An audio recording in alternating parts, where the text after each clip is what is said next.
Hello, everyone. Welcome to today's podcast, where we explore one of the most important transformation of our time, artificial intelligence, and India's journeys towards becoming a global AI leader.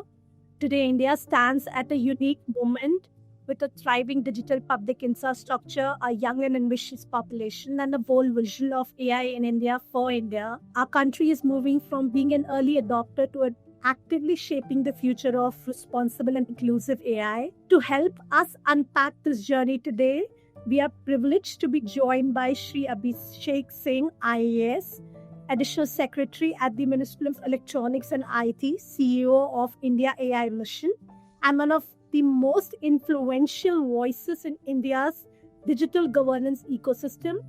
His work has spanned building citizen-centric technology platforms, driving skilling initiatives, enabling digital inclusion, and now leading India's national AI strategy. He has been recognized globally, including by the Time magazine's 100 most influential people in digital government for his leadership and vision. In today's conversation, we will dive into India's AI strategy, the investments being made in compute, data, and foundational models, how India is balancing innovation with ethical governance, and how the country is as such being prepared with the startups, researchers, and workforce for an AI-driven future. So let's begin this deep, forward-looking discussion with someone who is at the center of India's AI transformation, Abhishek Singh, sir. A very warm welcome, sir, and thank you so much for joining in. Just to set the stage and to dive in straight through, sir, AI in India for India is a powerful phrase. How do you define this vision in practice today, especially for public services and inclusion? I would like to hear your take on this, sir. Thank you. It's a pleasure to join this podcast, especially with an objective to reach out to the students, larger student community, and those people who are working towards aspiring to become leaders in the digital space in the years to come. So, as you rightly said, India has had a strong leadership in the digital public infrastructure for a long time. We have been using digital technologies for transforming access to services for people. And now, with the advent of AI, we are looking at giving a layer of AI over the digital public infrastructure that has been built in. How do we use artificial intelligence? How do we use natural language processing? How do we use tools being developed by parties like Reimagining to ensure that citizens are able to access services in their mother tongue, enable voice-enabled access to services? So what I strongly believe is that the AI has the potential to turbocharge the implementation of digital public infrastructure.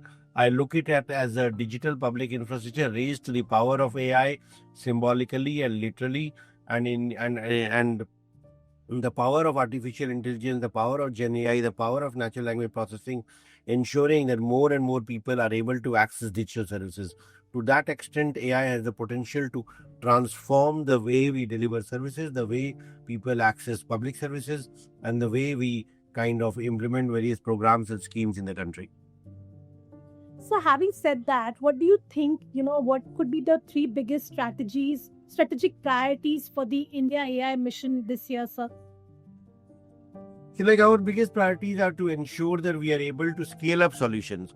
So very often we have been working on several AI projects, and we have come across proof of concepts, and we have come across pilots. So one key objective is to ensure that whatever AI-based applications have developed, whether it's to diagnose diseases or whether it's to give farm advisories or whether to provide support to students, some of these solutions need to be scaled up, need to be deployed across the country. Number two, we need to build up an ecosystem wherein voice-enabled services are made available and accessible, so that people should be able to, they should not be required to go to a website or a browser, but they should be able to access services with a feature phone or a toll-free number by using voice as an input and getting voice as an output. Third is that we need to kind of ensure that we provide necessary support needed to build Indian foundation models. So these three, number one, building applications that can be scaled up. Number two, building voice-enabled services. And number three, building Indian foundation models. So, if you look at, you talked about voice-enabled services and scaling up solution. If you look at the infrastructure, language, and the data issues, you have spoken about, there could be some gaps in, compute infrastructure, foundation models, and data sets. Where do we stand now, and what is coming soon with respect to this, with respect to the gaps being there in the infrastructure or the foundation models or the data sets, sir? Like when we started implementing the India AI mission, we did do a lot of consultations with various stakeholders, especially industry partners, startups, academic experts, researchers, and we identified the gaps that are there in our AI story. And that primarily related to lack of ability of high-end compute, lack of reliable data sets that can be used for AI training, lack of funding opportunities for AI startups. That's how the India AI mission was conceptualized over a 7-pillar strategy, and it seeks to address all the gaps that were kind of flagged by the various stakeholders.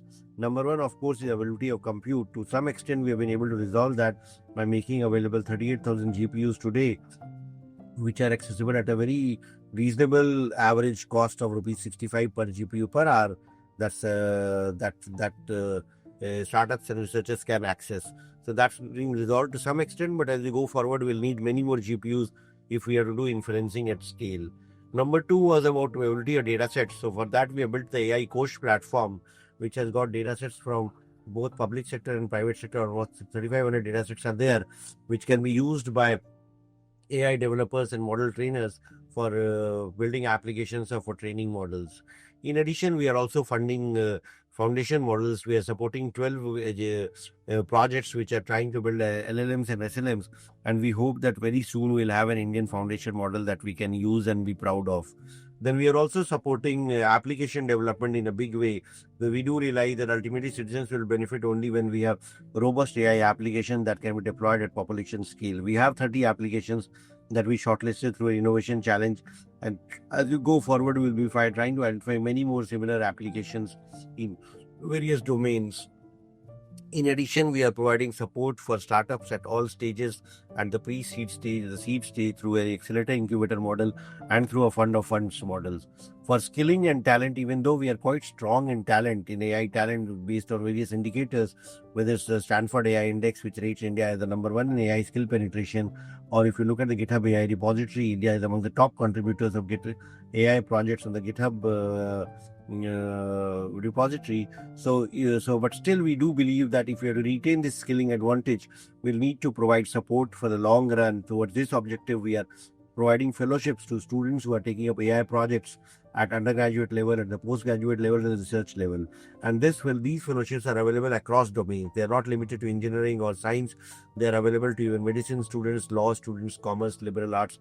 So almost all, because AI cuts across domains, so every student who is doing any project in AI in whichever domain gets funding support through this model.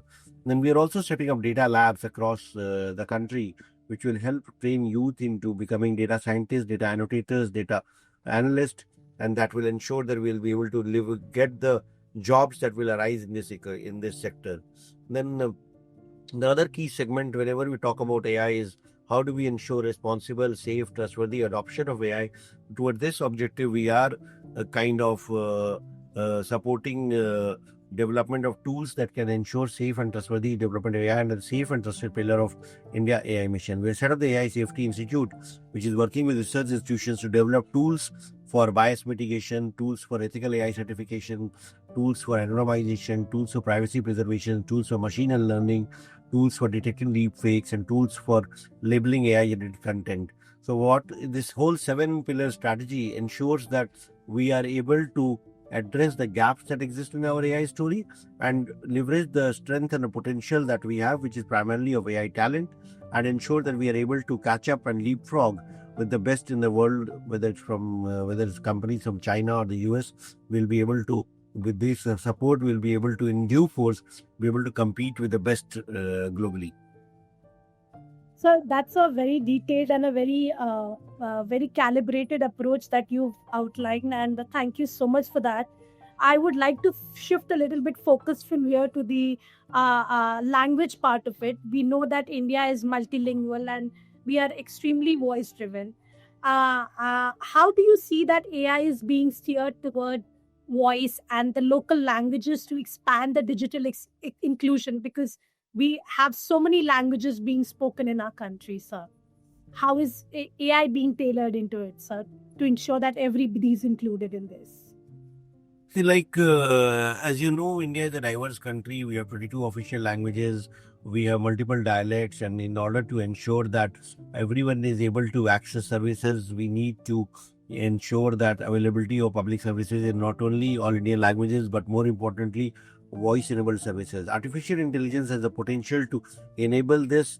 We have been working on a project called Bhashini, which has enabled APIs, speech to speech APIs, speech to text to text APIs, which has enabled availability and accessibility of services in all languages. So as you move forward, we will be leveraging artificial intelligence to enable this transition. We'll be using the power of NLP, power of Bhashini, to ensure that any user anywhere should be able to access any public services by voice command. For example, if a farmer is to access any information with regard to agricultural practices or with regard to what inputs he should use in terms of seeds, fertilizers, or pesticides, he should be able to call a toll-free number and get professional advice, which might be an AI bot, but the bot will be trained on AI data and on Gen AI tools, so that it will be able to act as good as a professional AI agricultural scientist. So we do believe that doing this and enabling access to information in all languages through voice mode will really supercharge all sectors of the economy, whether it's agriculture sector or manufacturing sector or small businesses or retailers, and everybody will become more efficient based on the information that they will be able to access using the AI tools. And this will result in huge economic gains as we move forward. So interestingly, what you suggested right now, it's a very pro-innovation approach, and how it's trying to bring in every strata of the society together. It's a more of a people-first approach to AI. How do you maintain innovation speed, sir, while ensuring ethical safeguards being maintained at the same time? Because ethics is quite essential in governance, right? And so, how is this being looked into, sir? See, our approach to AI governance is to promote innovation while being mindful of the harms that can be caused by technologies like AI. So ours is the innovation first approach, and we prioritize innovation over restraint. When we do this, we kind of support solutions that can be used for larger public benefit in the key sectors that impact society, whether it's healthcare, agriculture, education. But at the same time, we are mindful that the same technologies can be used to cause harm. So we did come out with India's AI guidelines a few weeks back that kind of details the way we are looking at development of AI with a lens of innovation, but at the same time trying to create a framework in which we can limit user harm. And this is done by developing tools which are able to test AI applications with regard to bias, with regard to any harm that they can cause. So in general principle is that we allow anything that's innovative, that's beneficial for humanity, but any solution that can cause harm to an individual or group of individuals will be subject to regulatory requirements. So having said that, with all these guidelines in place, off the top, what could you think of certain, top risks that you as a policy maker sitting at the helm of the country you're really concerned about? And how do you think as a policy maker you could address these, bias or, safety or job shifts, or for that matter, cyber security? Would like to hear your views on this, sir. See, the risks are very real. In fact, the use of AI for creating deep fakes, the use of AI for misinformation has been seen. We are a democratic country, and it can really cause a lot of disruption in the electoral process or in the normal law and order situation. People are very sensitive to multiple things. And if somebody creates a deep fake and tries to spread it through social media, it can cause a lot of problems. To address these gaps, we did come out with IT intermediary guidelines last year, which puts an obligation on social media platforms to remove any such content that's contrary or that has the potential of causing impacting law and order, or causing damage to public order, or results in child sexual abuse, or results in impacting national security. So those IT intermediary rules and guidelines were notified last year.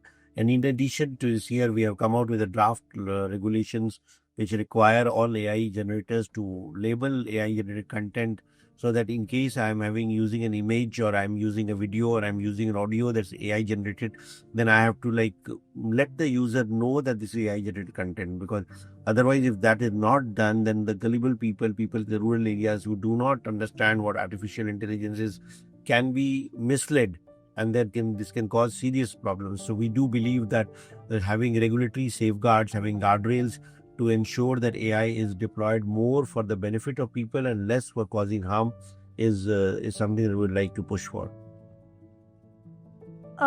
Thank you so much, sir. And now, moving on to I would like to hear some of your views on the ecosystem and the talent and the global role part of the India and AI.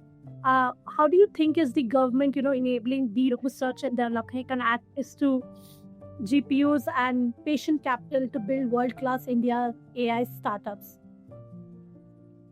As I mentioned, we do have a program under the India AI mission under which compute is available at a subsidized cost. We are offering compute at 40% subsidy with the net cost of around 65 rupees per GPU per hour. So that's something that's going to benefit our research ecosystem, that's going to benefit our startup ecosystem. In addition, we have the fellowships that we have announced, wherein scholarships are given at all levels, at the undergraduate level, the master's level, and at the research level. And the research fellowships are equivalent to the PM AI fellowships. Very high level of scholarships are being given, almost 70,000 rupees per month, which goes up to 80,000 in the second year and onwards. So that way, we are providing all necessary support that's required for sustaining AI research. In addition, we are under the startup financing pillar of the AI mission. We are setting up fund of funds which will ensure funding support to startups at pre-seed stage, seed stage, and the growth stage. So that way, the India AI mission has a comprehensive plan of providing support of not only compute but access to datasets, but also talent and financing, in order to ensure that we are able to sustain the growth that is required for India's AI story. So, in fact, we've spoken about talent, education, and the research and development that you highlighted twice during our conversation. One more thing that hit is, sir, and that which I would like to hear your views on, is, sir, about can AI actually significantly transform accessibility solution for the visually impaired, for the people with disabilities, hearing impaired, or the neurodiverse users? Do you have any pilots underway for this, for people with disabilities? We do have several projects that we have taken for people, especially for the AI in accessibility, because we all know that there are certain limitations that people with disabilities have, and how AI can be used to bridge that gap. We are developing tools with the research institutions for helping those who are hearing impaired to be able to access services by looking at sign language as one of the languages under the Bhashini project. So, for example, if somebody wants to access a public service by using sign language, he should be able to do that. We should be able to get information about public services using sign language. So a project is currently being undertaken by Amrita Vishwapeetham and CTAC for building this solution. For neurodiversity, AI can play a big role. In fact, we do have a tool with which AI can be used for diagnosing autism by just looking at a 15-second video. Then we are also working with several startups in developing tools for diagnosing children with learning disabilities like dyslexia, dyscalculia, dysgraphia, and then providing support for them. So apart from diagnosis, we also feel that sometimes students with such disabilities need support in the form of teaching learning materials that can help them. Like, for example, students with learning disability like dyslexia need sometimes text that is like larger in font. They sometimes need answer question papers that are given to them in examination, which are printed differently, which have larger time duration for answering the papers. So AI tools helps a lot in addressing these needs of children with learning disabilities. It also helps teachers in many ways of being able to have different modes of assessing such children, because again and that is applicable to even regular children in schools, because very often what we find is that assessments becomes a big problem, and teachers, because they don't have tools for setting up question papers, very often they replicate the same question paper that have been there for for several years, because they don't have the ability to design an assessment test for testing the understanding ability of a particular subject. So what we have done is that there are AI tools which can generate question papers on the fly, which can help the teachers in assessing the abilities of normal children. And the similar tools can also be used for using it for assessing the learning abilities of children with disabilities, which factor in the disability that they have. So AI has a great potential in several dimensions, in like not only helping diagnose those with disabilities, but also in acting as a learning aid for those who are visually impaired or hearing impaired, or those who have learning disabilities, as also helping us in assessing the performance and learning abilities of these children. So AI is a great boon, especially when we look at people with disabilities or people with learning disabilities. So, having said that, I want to know your views on one of the most contested questions. That's, how robust do you think is, what's the need of the hour that India needs a dedicated AI Act, and are the existing laws sufficient if updated with AI specific guidelines? So, do you think India needs a dedicated AI Act? See, right now, I think as the AI guidelines that were published a few weeks back mentioned, that the current level of regulatory oversight that we have, the current level of legal provisions that we have, are sufficient to regulate the current risks of AI. Because we do believe that the intent of regulation is not to regulate the technology per se, but to regulate the applications or use cases. And when we do that, we look at it from the lens of harm that can be caused. So, like for example, if there is an AI deep fake that can cause unrest in a society, then there are regulations under the IT Act which require the social media platforms which can propagate that to take action against them in a finite time. Similarly, there are provisions with regard to misinformation. We have provisions that are labeling AI generated content. So current level of risks can be handled by the current level of regulatory oversight and regulatory provisions that we have. But as we move forward towards agentic AI, physical AI, when our era will come when humans will coexist with AI, and the risks of from AI with regard to normal life and order is will be, if it gets beyond a particular point, then we do believe that at some point of time we may need to come out with an AI Act. So, if having said that, for instance, if India as a country has to build technology that lasts for say 100 years, as a as a policy maker, what do you think? What could be the principles that could guide the India AI mission today? Keeping that into mind, sir. See, number one, when you talk of technology, you never think of 100 years. Technology is very agile and it evolves and it changes very, very fast.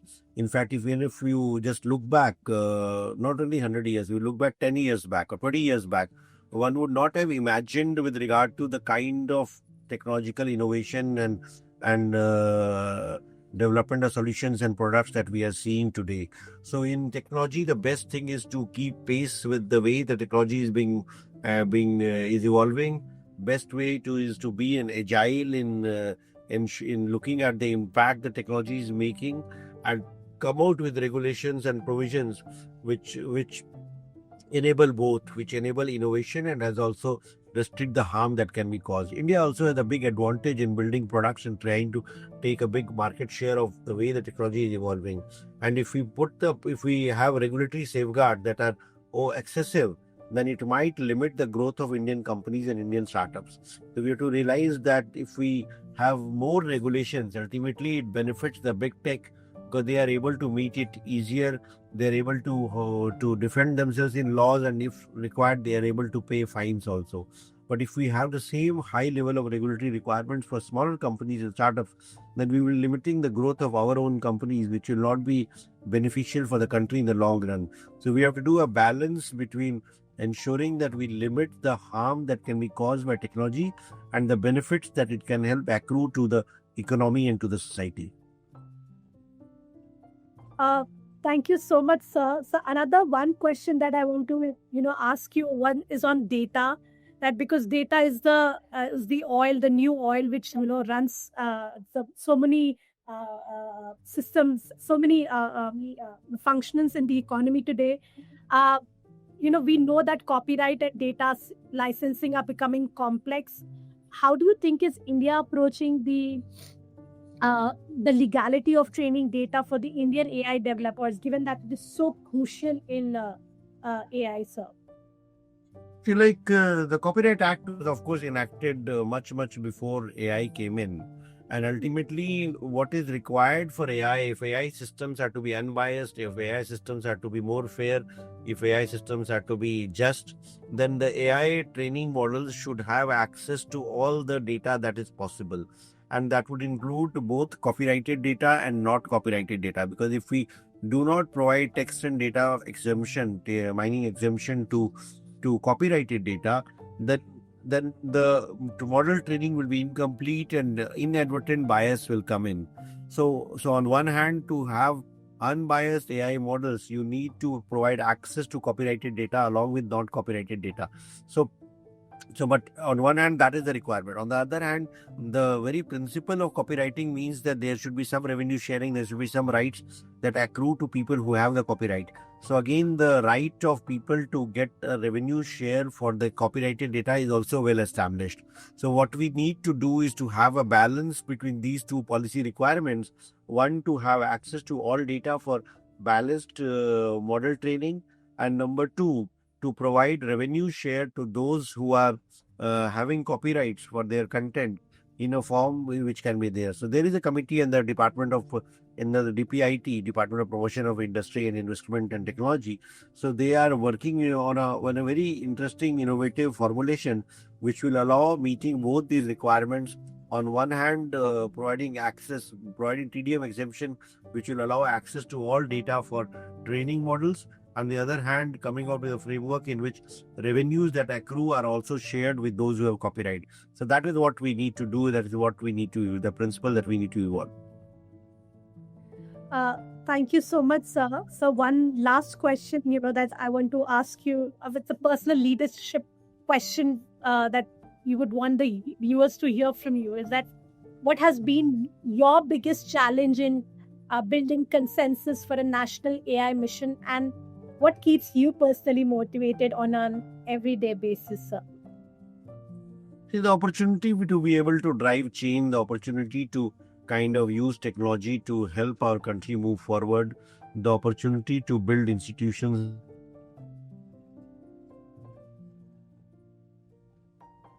is something that keeps you motivated. And across my various assignments in the government, if I look at one thing that has stood out is that I have been very fortunate to get opportunities to build projects and to lead teams, whether it has been at MyGov or National E-Governance Division or Digital India Corporation or I got Karmyogi Bharat or now India AI Mission. Every project has its own unique challenges, but ultimately, if we are able to assemble a team of young, motivated team members, and if you are able to inspire them, then ultimately their achievement is what reflects into your achievement. So if you are able to inspire your own team members, that ultimately becomes your inspiration. So I get to learn a lot from my own colleagues and my own team members, and I would feel that building an institution, building a team that is able to work towards national aspirations is something that keeps one going. Thank you so much, sir. Thank you so much for your time. What we heard today is more than a vision. It is a roadmap for the India of the future, from building massive compute infrastructure that sir discussed to unlocking data sets, empowering startups and nurturing talent. The India AI mission is creating the conditions for innovation that touches everyday life today. As Abhishek Singh sir reminded us, that India's AI story is ultimately about people, about better services, more opportunities, and ensuring that technology becomes a bridge, not a barrier. In the times to come, if every citizen feels the presence of AI in faster governance, smarter services, and greater access to opportunity, then the mission will have definitely truly succeeded. Thank you, sir, for joining us on this journey. The future is unfolding right now, and India is definitely shaping it. Thank you so much for your time, sir. Thank you, Nidhi. It was a pleasure talking.